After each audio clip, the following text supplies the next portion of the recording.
नमस्कार, आप देख रहे हैं आवाज इंडिया। प्रधानमंत्री नरेंद्र मोदी ने गुजरात दौरे के दूसरे दिन गांधीनगर के महात्मा मंदिर में 5,536 करोड़ रुपए की विभिन्न विकास परियोजनाओं का उद्घाटन और शिलान्यास किया। इस दौरान उन्होंने पाकिस्तान और आतंकवादियों पर करारा हमला बोला।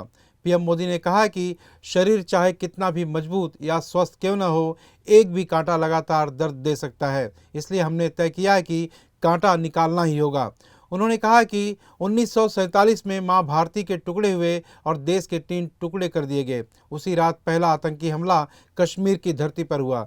अगर उसी दिन इन मुजाहिदीनों को मौत के घाट उतार दिया गया होता और सरदार पटेल की बात मान ली गई होती तो 75 साल से चला आ रहा ये आतंकी घटनाओं का सिलसिला देखने को नहीं मिलता।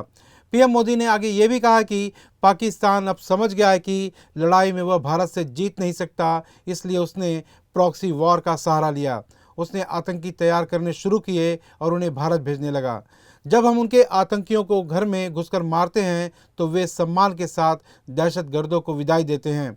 उन्होंने आगे ये भी कहा कि मुजाहिदीन के मुंह में खून लग गया था और ये सिलसिला 75 सालों से जारी था। पहलगाम भी उसी का एक हिस्सा था। पीएम मोदी ने आगे ये भी कहा कि हम जब उनके आतंकियों को मारते हैं तो वे हमें धमकी देते हैं, लेकिन हम उनकी धमकियों से नहीं डरने वाले। हम अपने देश की रक्षा करने में सक्षम हैं और हम किसी भी चुनौती का सामना करने के लिए पूरी तरह से तैयार हैं। क्या कुछ कह रहे हैं नरेंद्र मोदी, आइए सुनते हैं।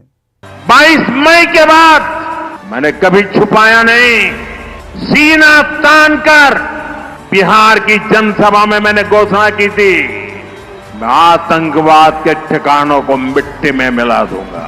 हमने दुनिया को दिखाया कि हम आतंकवाद के ठिकानों को यहां बैठे बैठे मिट्टी में मिला सकते हैं। आज कच्छ व्यापार, कारोबार का, टूरिज्म का एक बड़ा सेंटर है। आज यहां विकास से जुड़े 50,000 करोड़ रुपए से अधिक के प्रोजेक्ट का शिलान्यास और लोकार्पण हुआ है। साथियों, ये प्रोजेक्ट भारत को दुनिया की एक बहुत बड़ी और ब्लू इकोनॉमी बनाने, ग्रीन एनर्जी का सेंटर बनाने में भी मदद करेगी। भारत की लड़ाई सीमा पार पल रहे आतंकवाद से, जो आज इस आतंकवाद को पाल पोस रहा है, उससे हमारी दुश्मनी है।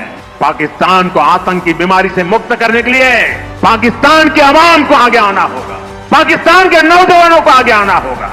सुख चैन की जिंदगी जियो, रोटी खाओ, वरना मेरी गोली तो है।